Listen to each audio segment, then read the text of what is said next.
हमने formation of company ये topic शुरू किया है। आपको भी इस टॉपिक में इंटरेस्ट आ रहा है। कंपनी है, क्रिएशन ऑफ लॉ है, लीगल पर्सन है, इसलिए आर्टिफिशियल पर्सन हम इसे बोलते हैं। इसे आर्टिफिशियल पर्सन बनाने के लिए जो प्रोसेस लगती है, जो रूल्स रेगुलेशन लगते हैं, उससे रिलेटेड हमारा ये टॉपिक है।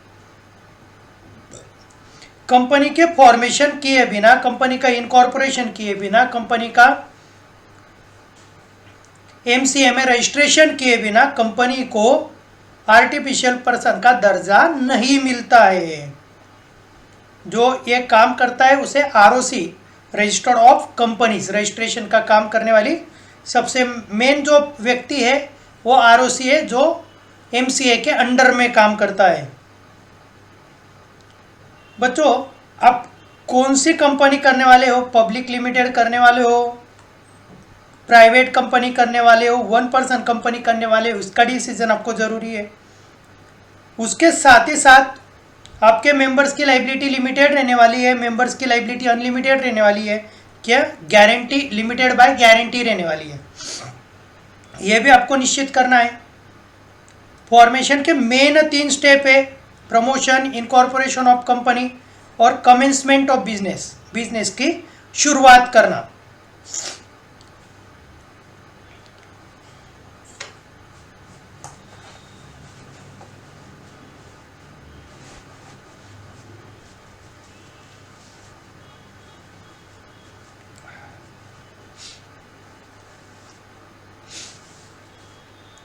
सॉरी बच्चों, प्रमोशन है, इनकॉर्पोरेशन ऑफ कंपनी है और बिजनेस की शुरुआत करना है। कंपनी का पर्पज़ या लॉफुल होना चाहिए। 7 मेंबर, 2 मेंबर, 1 मेंबर मिनिमम चाहिए। एक प्रमोटर की भी ज़रूरत, मतलब एक प्रमोटर 1 कंपनी के लिए सफिशिएंट है। कंपनी का मेमोरेंडम में प्रमोटर का नाम लिखा होना ज़रूरी है। कंपनी एक्ट उन्होंने फॉलो करना चाहिए। मेमोरेंडम ही हमारे कंपनी का एक आईना होता है, जिससे जो बाहर वाले लोग हैं, सप्लायर्स हो गए, डिबेंचर होल्डर हो गए, स्टेक होल्डर हो गए, या बैंकर्स हो गए, हमारे ब्रोकर्स हो गए, उन्हें हमारे कंपनी का पर्पस पता चलेगा। कंपनी का पूरा सेटअप मेमोरेंडम से पता चलता है बच्चों। प्रमोशन में एक व्यक्ति आइडिया लेके आता है और उसको आगे बढ़ाता है, उसे हम लोग प्रमोटर बोलते हैं। प्रमोटर ये एक व्यक्ति हो सकता है, एक पार्टनर्स हो सकते हैं, एक कंपनी हो सकती है, या एक ग्रुप या सिंडिकेट हो सकता है। प्रमोटर का प्रोस्पेक्टस में नाम होना जरूरी है, एनुअल रिटर्न में उसका आइडेंटिफिकेशन होना जरूरी है, उसकी मंजूरी, उसके नाम की मंजूरी जरूरी है। बाकी प्रमोटर का देखा हमने। प्रमोटर ये बिजनेस स्टार्ट करने की आइडिया लाता है, कितना कैपिटल लगेगा, कौन कौन से रिसोर्सेस लगेंगे, बिजनेस का स्केल कैसा रहेगा, यह प्रमोटर निश्चित करता है। उसके लिए लगने वाले जो मेन डॉक्यूमेंट्स है, मेमोरेंडम, आर्टिकल और प्रोस्पेक्टस, ये तैयार करने की जिम्मेदारी प्रमोटर की है। कैपिटल कलेक्ट करने के लिए वो शेयर होल्डर से अप्रोच होता है। प्रमोटर फर्स्ट डायरेक्टर करके खुद को नॉमिनेट करता है। प्रमोटर कंपनी के फॉर्मेशन के पहले जो आवश्यक एग्रीमेंट्स हमें करना है, प्री इनकॉर्पोरेशन एग्रीमेंट्स करने के राइट प्रमोटर को होते हैं। प्रमोटर की एक फिड्यूशियरी ड्यूटी होती है, जो ट्रस्ट के ऊपर, फेथ और ट्रस्ट के ऊपर डिपेंड होती है। उसके बाद कभी प्रमोटर का कोई पर्सनल इंटरेस्ट होगा या एग्रीमेंट करते हुए उसे कुछ प्रॉफिट मिला होगा, तो वो उसने डिस्क्लोज करना चाहिए, छुपाना नहीं चाहिए। प्रमोशन करते वक्त लगने वाला जो भी एक्सपेंसेस है वो कंपनी की इनकॉर्पोरेशन के बाद वो रिम्बर्स कर सकता है। उसे रिम्बर्स होगा ही ऐसा नहीं, रिम्बर्स मतलब वापस निकाल सकता है। कंपनी की स्थापना होते से ही इसका कंपनी का मैनेजमेंट बोर्ड ऑफ डायरेक्टर्स के पास, यानी डायरेक्टर्स के पास चला जाता है। बच्चों, कल हमने प्रमोशन के स्टेप्स देखे बहुत अच्छे से, इसे हमने कल पूरा समझ में लिया। बिजनेस आइडिया के साथ ये लोग आते हैं, ये बात हम समझ गए। फाइनेंशियल प्लान तैयार करते हैं, चलो हम यही देखते हैं। बिजनेस एक्टिविटी कौन सी लेना है वो निश्चित करते हैं। उनके अलग अलग जो फैक्टर्स है उनका स्टडी करते हैं। स्कोप कितना है, कॉम्पिटिटर कितने हैं, रिसोर्स अवेलेबल कितने हैं, प्रोडक्शन के फैक्टर्स के बारे में जानकारी, ये सभी चीज़ें वो हम इसमें पहले निश्चित करते हैं। फिर इस कंपनी को लगने वाला कैपिटल कितना रहेगा और हम वो रेस कैसा करेंगे, इसके बारे में हम प्लान करते हैं। उसके बाद में हम कंपनी का मेमोरेंडम और आर्टिकल तैयार करते हैं।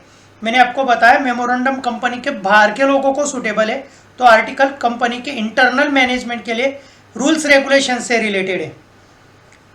ये सब चीज़ें मैंने आपको एक्स्ट्रा में कल बताई। कंपनी शुरू करने के पहले हमें बहुत लोगों की सर्विसेज लेना पड़ती है, प्रोफेशनल लोगों की सेवाएं लेना पड़ती है। उनसे सभी कॉन्ट्रैक्ट्स, लैंडलॉर्ड से कॉन्ट्रैक्ट्स, बैंकर से कॉन्ट्रैक्ट्स, ब्रोकर से कॉन्ट्रैक्ट्स, ये प्री इनकॉर्पोरेशन कॉन्ट्रैक्ट्स करने का प्रमोटर को अधिकार होता है। प्रमोटर इस टाइप के कॉन्ट्रैक्ट्स करता है और उसके बाद प्रमोटर खुद को कंपनी का फर्स्ट डायरेक्टर करके नॉमिनेट करता है, डिक्लेयर करता है। और उसके बाद कंपनी की इनकॉर्पोरेशन की जो मेन स्टेप्स है वो अब हम लोग पढ़ने जा रहे हैं। इसमें बहुत कुछ नया और मस्त मिलने वाला है, बहुत बढ़िया मिलने वाला है बच्चों। अभी यहाँ पर भी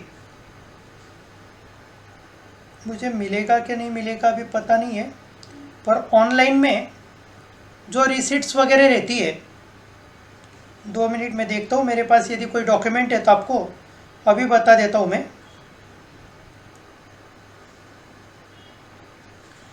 बच्चों मेरे पास LIC की एक रिसिप्ट थी, ऑनलाइन पेमेंट करने के बाद जो रिसिप्ट आई थी वो एक रिसिप्ट थी, पर अभी वो इस लैपटॉप में, नए लैपटॉप में नहीं है, पुराने में से ट्रांसफ़र करके मैं बता सकता हूँ। जो ऑनलाइन में आने वाले लेटर्स है उस पर जो सिग्नेचर होती है वो डिजिटल सिग्नेचर होती है, तो कोई भी वो सिग्नेचर कर दे ऐसा नहीं होता है। उसके जो रूल्स रेगुलेशंस है उससे रिलेटेड हमारा ये फर्स्ट पार्ट है। हम इस चीज़ को बहुत अच्छे से समझेंगे। Obtain digital signature certificate, DSC बोलते हैं वर्ड्स। अब आपको शॉर्टकट बहुत आने वाले हैं, इन्हें थोड़ा ध्यान दीजिएगा। आजकल का हमारा जो भी करस्पॉन्डेंस है, एग्रीमेंट्स है, रिसिप्ट है, बिल है, बहुत से हम लोग मेल के थ्रू करते हैं। तो उस पर अब ये मैं तो कर दे रहा हूँ यहाँ सिग्नेचर, ये देखो ये मेरी सिग्नेचर में कर दे रहा हूँ सपोज, और आपको उसी टाइप में ये सिग्नेचर दिख रही है, पर हर किसी के पास स्क्रीन रिकॉर्डिंग वाला लैपटॉप रहने वाला नहीं है, स्क्रीन पे साइन करके उस पर हो आने वाली नहीं है। और ऐसे कितनी करेंगे, तो जो संबंधित ऑफिसर है उसकी सिग्नेचर उसको लगाता है। चलो हम लोग तो पढ़ के ही सब बताते हैं। तो ये सिग्नेचर के अधिकार किसे होते हैं, कैसे होते हैं, डिजिटल सिग्नेचर सर्टिफिकेट क्यों ज़रूरी है, ये सब हमें इस पार्ट में देखना है। ये जो डिजिटल सिग्नेचर करने वाला व्यक्ति है, डायरेक्टर है, उसका नाम हमें MCA में रजिस्टर्ड करवाना पड़ता है, मिनिस्ट्री ऑफ कॉरपोरेट अफेयर्स, इस डिपार्टमेंट में रजिस्टर करवाना पड़ता है। उसकी प्रोसेस हम करेंगे। उसके बाद जो डायरेक्टर को ये सिग्नेचर के अधिकार मिलने वाले हैं उसको अपना एक आइडेंटिफिकेशन नंबर लेना पड़ता है, DIN। एक डायरेक्टर 4, 5, 10 कंपनियों में भी डायरेक्टर रहा तो भी उसे सब कंपनियों का मिलके एक ही नंबर मिलता है। वो एक कंपनी में डायरेक्टर हो या 10 कंपनियों में डायरेक्टर हो, उसका डायरेक्टर का नंबर एक ही होता है, DIN बोलते हैं। इसका प्रोसेस हमें करना है। ये नंबर 8 डिजिट का होता है। फिर हमारे कंपनी के नाम का अप्लाई करना है। आप लोगों को सबको पता है, आप नया ईमेल डालते वक्त अलग अलग नाम डालते हो, वो किसी ने रजिस्टर कर रखा होगा तो आपको वो सक्सेस नहीं होता है। फिर आप कहीं डॉट डालते हो, कहीं बर्थ डेट डालते हो, कहीं गाड़ी का नंबर डालते हो या और कुछ वर्ड्स डाल देते हो और फिर वो सक्सेस होता है। तो आपको आपके नाम का भी रिजर्वेशन करना पड़ता है। आप जो नाम दे रहे हो वो ऑलरेडी कभी रजिस्टर्ड होगा तो वो नाम आपको नहीं मिलता है, आपको आपका नाम जो भी है वो रजिस्टर करवाना पड़ेगा। फिर बच्चों आपको एक्सपर्ट्स लोगों की सहायता से मेमोरेंडम और आर्टिकल फाइनल करना पड़ेगा। अदर डॉक्यूमेंट्स जो भी लगते हैं वो फाइनल करना पड़ेंगे, और फिर हमारा कम्युनिकेशन का एड्रेस, ऑफिस का एड्रेस वो डिसाइड करना पड़ेगा, और फिर हम लीगली हमारे कंपनी के फॉर्मेशन से रिलेटेड जानकारी क्या करेंगे, डिक्लेयर करेंगे। एप्लीकेशंस और डॉक्यूमेंट्स सब आरओसी के पास देंगे, रजिस्टर ऑफ सर्टिफिकेट के पास देंगे, और फिर हमें इनकॉर्पोरेशन का सर्टिफिकेट मिलेगा। स्टेज बहुत ज़्यादा है, बहुत बड़ी है, हम थोड़ा आराम से देखते हैं। और digital signature certificate is needed for person authorise to sign documents for e filing. Online जो भी आप सबमिट करने वाले हैं, ऐसे डॉक्यूमेंट्स पे साइन करने के लिए आप जिस व्यक्ति को ऑथोरिटी देने वाले हो उस व्यक्ति को डिजिटल सिग्नेचर सर्टिफिकेट लेना जरूरी है। Digital signature certificate needed for persons authorise to sign documents for e filing. E filing पे साइन करने के अधिकार जिसे लेना है उसे यह सर्टिफिकेट जरूरी है। So promoter and the propose first director need to obtain a DSC by applying to the certified authority. इसके लिए प्रमोटर हो या ग्रुप्स ऑफ प्रमोटर हो, उन्हें डिजिटल सिग्नेचर सर्टिफिकेट के लिए सर्टिफाइड ऑथोरिटी के पास, अधिकृत अधिकारी के पास आपको आपका ये प्रपोजल भेजना पड़ता है, अप्लाई करना पड़ता है। Digital signature certificate is a signature of a person in digital form, electronic form. It is used to sign on e documents. Digital signature certificates ये काय के किसके लिए लगता है? जो व्यक्ति इंटरनेट से या ईमेल से या ई डॉक्यूमेंट्स पे साइन करने वाला है, उसके लिए डिजिटल सिग्नेचर सर्टिफिकेट्स जरूरी है। यह सर्टिफिकेट के बिना वो ई साइन नहीं कर सकता, डिजिटल सिग्नेचर नहीं कर सकता। और जनरली बच्चों इसके नाम का रजिस्ट्रेशन किसका होगा? प्रमोटर का। कौन करेगा ये काम? प्रमोटर। मतलब ये जो सर्टिफिकेट है, ऑथराइज सर्टिफिकेट के लिए जो ऑथराइज पर्सन है वो जनरली कौन रहेगा? प्रमोटर। और वही प्रमोटर जनरली कौन होता है? फर्स्ट डायरेक्टर होता है। वही प्रमोटर जनरली कौन होता है? फर्स्ट डायरेक्टर होता है।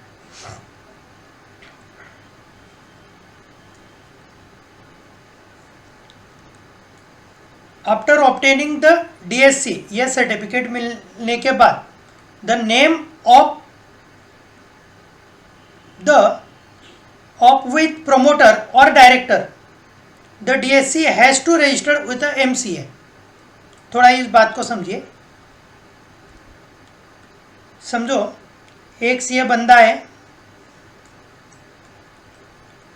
ये हमारा प्रमोटर है, यही फर्स्ट डायरेक्टर है, यही साइन करने वाला है। इसने ये अप्लाई किया और प्रॉपर सर्टिफिकेट डीएससी उसने ले लिया।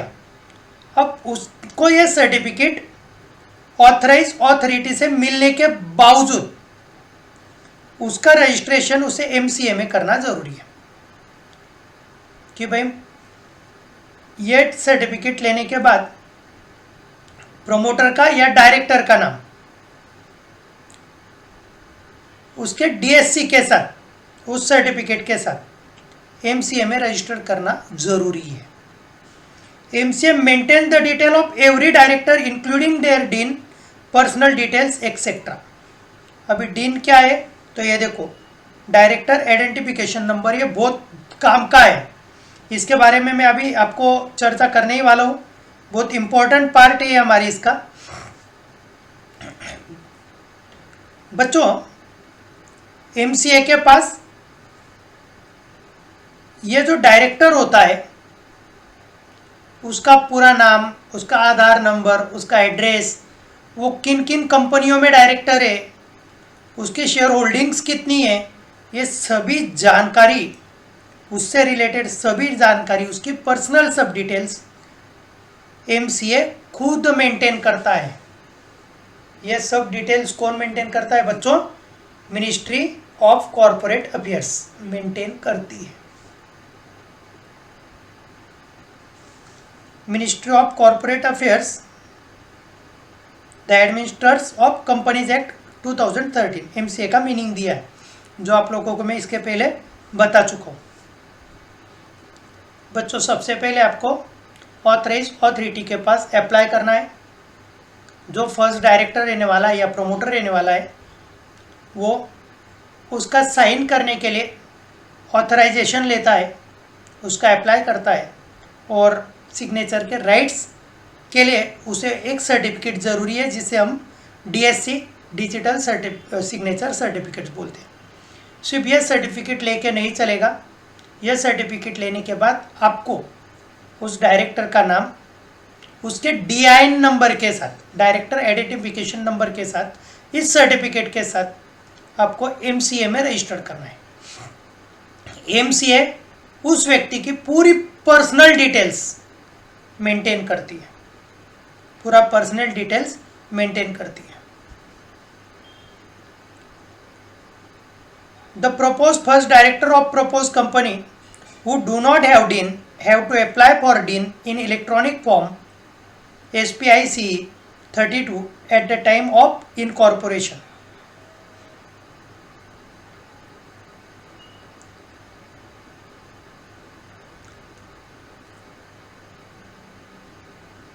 बच्चों समझिए थोड़ा सा। मैं प्रमोटर हूँ, मैं ही कंपनी का फर्स्ट डायरेक्टर हूँ होने वाले कंपनी का, और यदि मेरे पास डीन नंबर नहीं है तो मुझे इस नंबर के लिए अप्लाई करना पड़ता है इलेक्ट्रॉनिक फॉर्म 32 से, मतलब ऑनलाइन ही इसका रजिस्ट्रेशन करना पड़ता है। A person to appointed as a director must have a DIN, और जिसे भी हमें डायरेक्टर बनाना है उसका डीआईएन नंबर एमसीए से लेना मस्ट है। उसका डीआईएन नंबर एमसीए से लेना टू मच जरूरी है। बिना डीआईएन नंबर के आप किसी भी कंपनी के डायरेक्टर नहीं बन सकते। It is a unique 8-digit identification number allotted to a person to be appointed as a director of company. बच्चों में पहले डीएससी लूंगा, एमसीए में रजिस्ट्रेशन करूंगा, पर एमसीए मेरा सब रिकॉर्ड डीन के फॉर्म में मेंटेन करती है मेरी डिटेल्स। यदि मेरा डीन नंबर नहीं है तो एमसीए में मेरा रजिस्ट्रेशन नहीं होगा। इसके लिए मुझे डायरेक्टर बनने के पहले मेरा डीआईएन नंबर लेना जरूरी है। वो डीआईएन नंबर पर्टिकुलर 8 डिजिट के फॉर्म में होता है। बच्चों ये चीज़ आपको बताया मैं, apply for reservation of name. अभी मैं मेरी कंपनी का ये नाम रखना चाहता हूँ, अग्रसेन कोचिंग प्राइवेट लिमिटेड। तो बच्चों इस नाम के लिए पहले मैं अप्लाई करूँगा, और ये नाम यदि और किसी का है तो ये मुझे मिलेगा नहीं, इससे मिलता जुलता नाम भी मुझे मिलेगा नहीं। और ये सेम नाम किसी ने अभी तक कंपनी में रजिस्टर ही नहीं किया है, एज ए कंपनी रजिस्टर नहीं किया है, तो ये नाम अब मेरे लिए रिजर्व हो जाएगा। फिर ये नाम मेरे लिए रिजर्व हो जाएगा, उसके लिए मुझे अप्लाई करना ज़रूरी है।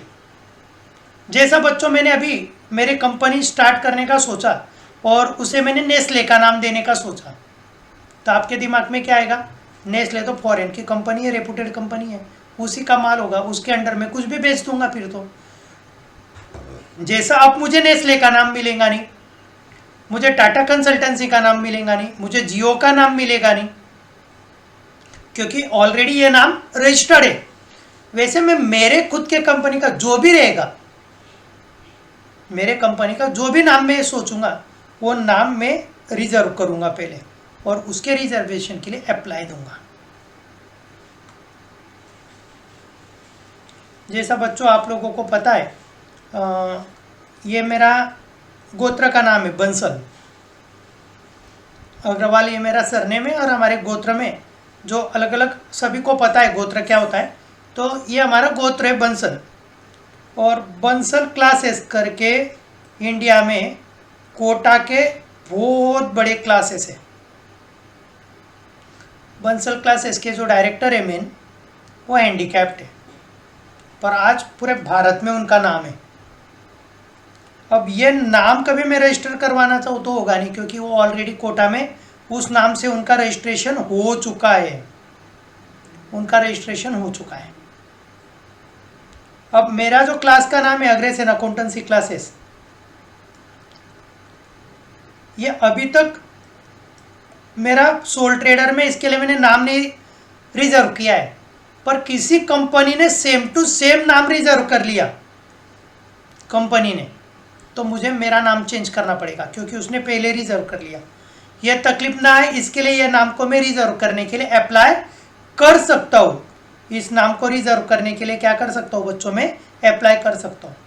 तो देखिए ये क्या बोल रहे हैं, the promoter have to get the propose name of the company approved by central registration centre, CRC के पास, इन्हीं के पास सभी कंपनियों के नाम आते हैं, तो इनसे मुझे वो नाम अप्रूव करना पड़ेगा by filling form reserve unique name.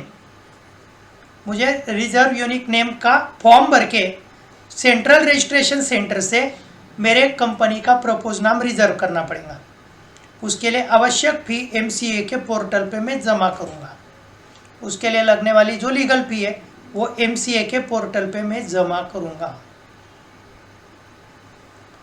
चलो ठीक है बच्चों, अभी ये आपके सामने नाम ही आ गया है www.mca.gov.in। मैं आप लोगों को बोलूँगा, प्रैक्टिकली बोलूँगा, जाइए गूगल पे नाम डालिए, यह साइट ओपन कीजिए और कंपनी रजिस्ट्रेशन के प्रोसेस को क्लिक कीजिए। आपको बहुत कुछ प्रैक्टिकल जानकारी मिल जाएंगी बच्चों, बहुत कुछ प्रैक्टिकल जानकारी मिल जाएंगी। तो देखो बच्चों, अभी तक मैं क्या कर रहा हूँ, यह सर्टिफिकेट मैं ले रहा हूँ, डीएससी में ले रहा हूँ, फिर मेरा डीएससी का सर्टिफिकेशन एमसीए में रजिस्टर्ड करवा रहा हूँ।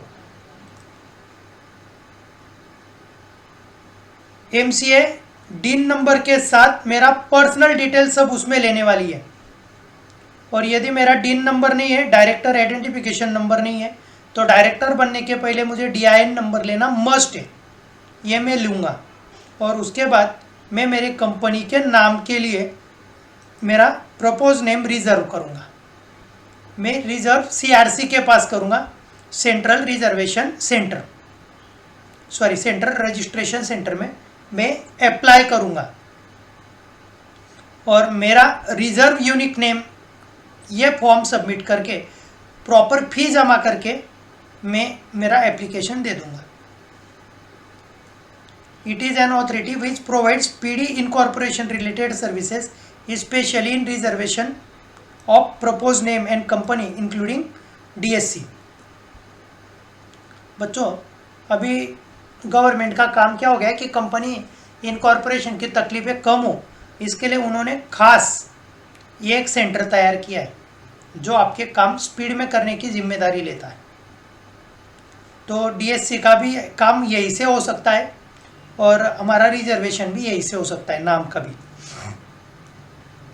Promoter may suggest more than one name in order to their preference. ये देखो, मैं पहले नाम दूंगा अग्रेसेन प्राइवेट लिमिटेड। ये बुक होगा तो मैं नाम दूंगा अग्रेसेन कोचिंग प्राइवेट लिमिटेड। ये भी यदि बुक होगा तो मैं दूंगा बंसल एजुकेशनल सर्विसेज लिमिटेड। ये प्रायोरिटी के साथ दूंगा, भाई मिले तो जहाँ तक ये नाम दो, ये रजिस्टर्ड होगा तो ये दे दो, ये भी रजिस्टर्ड होगा तो ये दे दो, तो मैं प्रायोरिटी से उन्हें नाम दूंगा। और इनमें जो नाम पहले नहीं है वो नाम मेरे कंपनी का फिर रिजर्व हो जाएगा। Bansal educational services private limited, ये नाम किसी का नहीं है सपोज, तो ये नाम मेरा फिर रजिस्टर्ड हो जाएगा। तो उन्होंने ये चीज़ यहाँ बताई है बच्चों कि मैं प्रेफरेंस के साथ दूंगा ये नाम। promoter may suggest more than one name in order to their preference. After verifying the database, CRC will give the approval for the proposed name and reserve the name for a period of 20 days from the date of application. और application मिलने के बाद 20 दिन तक वो नाम reserve रखेंगे, वो किसी को नहीं देंगे। उस दौरान आपको सब डॉक्यूमेंट देके उसे फाइनल करना पड़ेगा।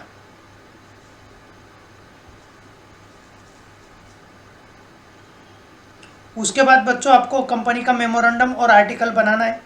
इसके बारे में मैं आपको बहुत बता चुका हूँ, बहुत कुछ जानकारी दे चुका हूँ, फिर भी हम लोग पढ़ लेते। ये 2 मेन इंपॉर्टेंट डॉक्यूमेंट है, मैं हमेशा 3 बोलते आया हूँ, memorandum of association, article of association और प्रोस्पेक्टस। प्रोस्पेक्टस के बेस पे आपका कैपिटल रेज होता है बच्चों। बस इतना है कि ओपीसी को प्रोस्पेक्टस नहीं लगता, 1% कंपनी को प्रोस्पेक्टस नहीं लगता, ठीक है। 2 इंपॉर्टेंट डॉक्यूमेंट है, memorandum and article of association. यह हमें सबमिट करना पड़ता है एप्लीकेशन के साथ, उसके बिना हमारी कंपनी का रजिस्ट्रेशन नहीं होता है। This document contains legal and technical information related to objective of company. मैं बार बार बताते आया हूँ, इसमें कंपनी का उद्देश्य क्या है और कंपनी चलाने के लिए लगने वाले जो रेगुलेशंस है, रूल्स है, उसकी लीगल लैंग्वेज में कंपनी लॉ के हिसाब से जानकारी उसमें दी होती है। Hence, the promoter take the help of professional like company secretary, legal experts, accountants, etc. to finalize the draft memorandum and article of association. बच्चों, हमारे कंपनी का ऑब्जेक्ट, हमारे कंपनी का रेगुलेशंस, ऑपरेशंस का ये पर्टिकुलर कंपनी लॉ के हिसाब से चाहिए। इस डॉक्यूमेंट के कंटेंट्स का वो मेन पार्ट है, इसलिए हम एक्सपर्ट्स लोगों की सलाह लेते हैं। In case of proposed public company wants to list itself with one or more stock exchange, promoter should send a copy of the draft of memorandum of association, article of association to such stock exchange for their review and suggestions. जैसा अलग अलग stock exchange में बच्चों मुझे मेरी company का नाम register करवाना होगा, तो मुझे मेमोरेंडम और आर्टिकल अलग अलग स्टॉक एक्सचेंज में सजेशन के लिए भेजना पड़ता है, और वो लोग कुछ इंप्रूवमेंट्स बताएंगे तो वो चेंजेस करके फिर मुझे मेरा काम आगे बढ़ाना पड़ता है। यहाँ मेन काम आ रहा है बच्चों हमारा signing, stamping and dating of memorandum and article of association. इसे फाइनल करना, साइन करना, स्टैम्प करना। और देखते हैं, the memorandum of association and article of association must sign by each subscriber to the memorandum and shall add his name, description of address, his occupation, in presence at least one witness who shall attest the signature, and otherwise sign and add his name, description, address, occupation, etc. बच्चों, इसमें जो director होगा या subscriber होगा, या पहला subscriber या promoter ही होता है, तो उसका साइन इस पे बहुत ज़रूरी है। पहली बात ये, साइन के साथ उसका नाम, उसका डिटेल, एड्रेस, उसका अभी का ऑक्यूपेशन, ये सब डिटेल देना भी ज़रूरी है। और ये देते वक्त सामने कम से एक विटनेस लगता है, उस विटनेस का भी इसमें सिग्नेचर जरूरी है, उसका नाम, उसका डिस्क्रिप्शन और उसका एड्रेस जरूरी है। बच्चों, हम जगहों की खरीदी बिक्री जब करते हैं तो हम तहसील ऑफिस में जाके रजिस्ट्रार के पास हमारे जगहों के खरीदी बिक्री के डॉक्यूमेंट्स रजिस्टर्ड करवाते हैं। तो उस वक्त पे हमें विटनेस लगता है, हम हमारे दोस्त को, पहचान वालों को वहाँ ले जाते हैं, उनका भी आधार कार्ड लगता है, उनका भी फोटो लगता है, जब भी उस पर उनकी साइन होती है। After signing the memorandum and article of association need to be stamp as per the Indian stamp act 1990। उसके साथ उसका स्टैम्प भी लगेगा। कॉमन सील तो अभी तक नहीं मिला है, पर उसका सिक्का उस पर लगेगा। The stamp duty depends on the authorise share capital of company and varies from state to state. मैंने थोड़ा गलत बोला बच्चों, स्टैम्प मतलब वो वाला स्टैम्प नहीं है बच्चों। इसे साइन करने के बाद ज़रूरी अमाउंट्स के स्टैम्प टिकट्स रिवेन्यू आपको लगेगा, और इसके जो अमाउंट है यह हर स्टेट में अलग अलग है। There should be a date on memorandum of association and article of association. इस पे साइन कब हो रही है उसकी डेट ज़रूरी है। It may be stamping date और may other date after stamping. यह स्टैम्प की भी डेट चलती है या उसके बाद की भी डेट चल जाएंगी।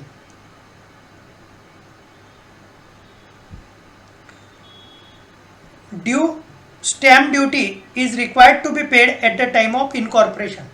और इससे रिलेटेड यदि स्टैम्प ड्यूटी हमारी बाकी है तो रजिस्टर्ड के वक्त ये स्टैम्प ड्यूटी हमें पे करना ज़रूरी है बच्चों। चलो ठीक है, मैं आज के लिए यही रुकता हूँ। मिलते हैं हम लोग कल, जब तक के लिए बाय।